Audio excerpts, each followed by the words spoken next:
स्वागत है आपका पुस्तिका चैनल पर, जहां हम आपके लिए लाते हैं दुनिया की सबसे प्रभावशाली और जीवन बदलने वाली किताबों के इनसाइट्स। आज हम बात करने जा रहे हैं एक negotiation masterpiece, never split the difference की लेसन्स की।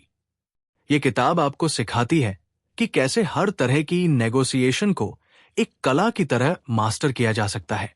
तो वीडियो को अंत तक देखें और हर एक लेसन से कुछ नया सीखने की तैयारी करें।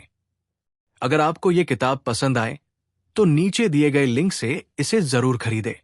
एक मिररिंग एक पावरफुल तकनीक है जो सामने वाले के साथ रैपो बनाती है और उन्हें अपने इमोशंस और थॉट्स क्लियरली एक्सप्रेस करने का मौका देती है।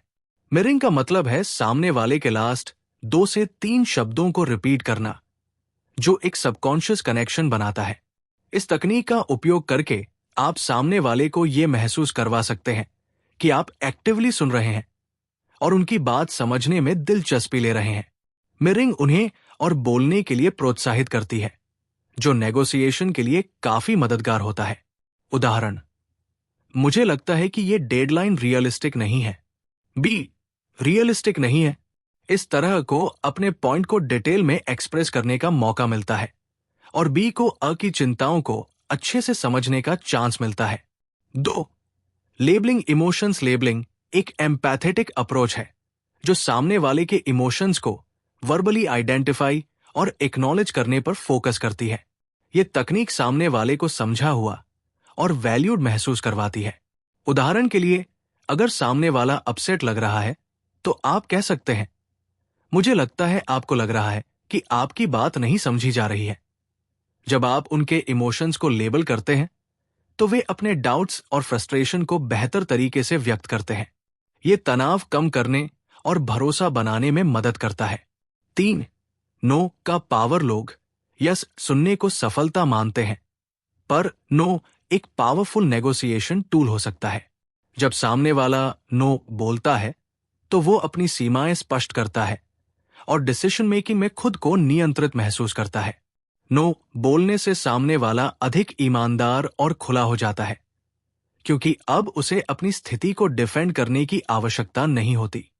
उदाहरण के लिए, अगर आप पूछें, क्या यह गलत समय है, और सामने वाला नो बोले, तो इसका मतलब है कि वो अब आपकी बात सुनने के लिए तैयार है। यह स्पष्टता बनाने और प्रोडक्टिव सॉल्यूशंस के लिए जगह बनाता है। 4, टैक्टिकल एम्पैथी। टैक्टिकल एम्पैथी का मतलब है सामने वाले के दृष्टिकोण को समझने और उनके इमोशंस को एक्नॉलेज करने की जागरूक कोशिश करना। यह तकनीक उन्हें वैल्यूड महसूस करवाती है और विश्वास पैदा करती है। टैक्टिकल एम्पैथी का लक्ष्य उनके दृष्टिकोण को स्वीकार करना है, भले ही आप उससे सहमत न हों। इससे सामने वाले का प्रतिरोध कम होता है और वो नेगोशिएशन के लिए अधिक ओपन हो जाता है। उदाहरण के लिए, मुझे समझ आ रहा है कि आप इस निर्णय को लेकर थोड़ा हिचकिचा रहे हैं। ये अप्रोच सहयोग और आपसी समझ को बढ़ाती है। 5, दैट्स राइट की इंपॉर्टेंस। नेगोशिएशन का लक्ष्य यू आर राइट सुनना नहीं है, बल्कि दैट्स राइट प्राप्त करना है। जब सामने वाला दैट्स राइट कहता है तो इसका मतलब है कि उसने आपकी बात को अपने दृष्टिकोण से स्वीकार कर लिया है। इससे विश्वास और संरेखण बनता है। दैट्स राइट प्राप्त करने के लिए उनकी बात को समरी करें और उनके इमोशंस को एक्नॉलेज करें। उदाहरण के लिए, आपको लगता है कि यह डील आपके लिए उचित नहीं लग रही है। जब वे दैट्स राइट कहते हैं तो इसका मतलब है कि वे भावनात्मक और तार्किक रूप से संरेखित हो गए हैं। 6, calibrated questions. Calibrated questions negotiation के लिए एक पावरफुल टूल है जो सामने वाले को सोचने और बोलने के लिए प्रेरित करते हैं। इसका लक्ष्य सामने वाले को अपने सॉल्यूशंस प्रदान करने के लिए सक्षम बनाना है। उदाहरण के लिए, आपको लगता है कि हम इस समस्या को कैसे हल कर सकते हैं? ऐसे सवाल सामने वाले के दृष्टिकोण को समझने और उनके वास्तविक चिंताओं को दूर करने में मदद करते हैं। ये सवाल उन्हें अपने विकल्पों को एक्सप्लोर करने का मौका देते हैं, जो उन्हें अधिक सहयोगी और खुले विचारों वाला बनाता है। इसका परिणाम एक सहयोगी समाधान होता है जो दोनों पक्षों के लिए लाभकारी होता है। 7, एक्यूजेशन ऑडिट। एक्यूजेशन ऑडिट का मतलब है नेगोशिएशन के शुरू होने से पहले सामने वाले के संदेह और नकारात्मक धारणाओं को सक्रिय रूप से संबोधित करना। उदाहरण के लिए, मुझे लगता है आपको लगता होगा कि मैं सिर्फ अपने फायदे की बात कर रहा हूं। यह अप्रोच सामने वाले के रक्षात्मक रवैये को कम करता है और विश्वास बनाता है। जब आप उनके आपत्तियों को पहले ही स्वीकार कर लेते हैं, तो वे अधिक खुले तौर पर अपनी चिंताओं को साझा करते हैं। एक्यूजेशन ऑडिट नेगोशिएशन को एक स्मूथ और सकारात्मक दिशा में ले जाता है। 8. लॉस एवर्जन का उपयोग लोग अपने नुकसान से बचने के लिए अधिक प्रेरित होते हैं बनिस्बत लाभ प्राप्त करने के। नेगोशिएशन में आप इस मनोवैज्ञानिक सिद्धांत का उपयोग करके सामने वाले को प्रभावित कर सकते हैं। उदाहरण के लिए, अगर आप इस ऑफर को अस्वीकार करते हैं तो आपको मार्केट शेयर खोना पड़ सकता है। लॉस एवर्जन का उपयोग सामने वाले के डर को पकड़ता है, जो उन्हें आपके ऑफर को गंभीरता से विचार करने के लिए मजबूर करता है। यह तकनीक प्रभावी होने के लिए आपको उनकी प्राथमिकताओं और पेन पॉइंट्स को पहले समझना होगा। 9. ब्लैक स्वान की तलाश। ब्लैक स्वान अनपेक्षित अंतर्दृष्टि या छिपे हुए कारक होते हैं जो नेगोशिएशन के परिणाम को नाटकीय रूप से प्रभावित कर सकते हैं। इन्हें पहचानना नेगोशिएशन का एक महत्वपूर्ण हिस्सा है। ब्लैक स्वान को समझने के लिए आपको सामने वाले की बातों को ध्यान से सुनना होगा और उनके प्रेरणाओं और डर को डिकोड करना होगा। उदाहरण के लिए, उनके व्यक्तिगत या संगठनात्मक लक्ष्य क्या है? ये अंतर्दृष्टि आपको अपने तर्कों को कस्टमाइज करने का मौका देती है। 10. Late night FM DJ voice negotiation के दौरान आपकी आवाज का टोन शांत, संयमित और सुकून भरा होना चाहिए, बिल्कुल लेट नाइट एफएम डीजे की आवाज की तरह। ये टोन सामने वाले को रिलैक्स्ड और सुरक्षित महसूस करवाती है, जो चर्चा को अधिक उत्पादक बनाता है। आपकी टोन से सामने वाले को यह संकेत मिलता है कि आप आत्मविश्वास से भरे हैं और नियंत्रण में हैं। ये उन्हें अधिक ग्रहणशील बनाता है और उनका प्रतिरोध कम करता है। एक स्थिर और संयमित टोन आपके पॉइंट्स को अधिक प्रभावशाली बनाती है।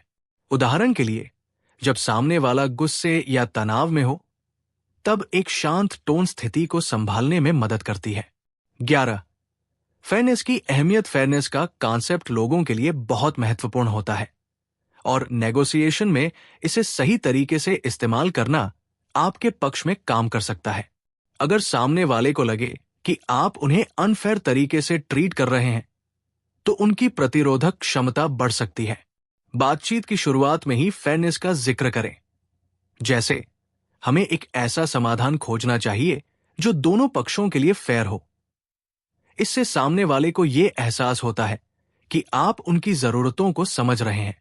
अगर उन्हें लगता है कि डील फेयर है, तो वे अधिक सहयोगी होंगे और तेजी से समझौते पर पहुंचेंगे। 12.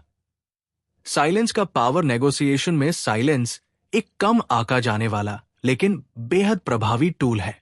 जब आप साइलेंस का उपयोग करते हैं, तो सामने वाला अपने तर्कों पर पुनर्विचार करता है और अधिक जानकारी साझा करता है। साइलेंस उन्हें असहज कर सकता है, जिससे वे अपने स्टांस को सॉफ्ट कर सकते हैं। उदाहरण के लिए, अगर आपको उनका प्रपोजल पसंद नहीं है, तो तुरंत प्रतिक्रिया देने के बजाय थोड़ी देर चुप रहें। ये उन्हें ये सोचने पर मजबूर करेगा कि क्या वे अपने ऑफर को बेहतर बना सकते हैं।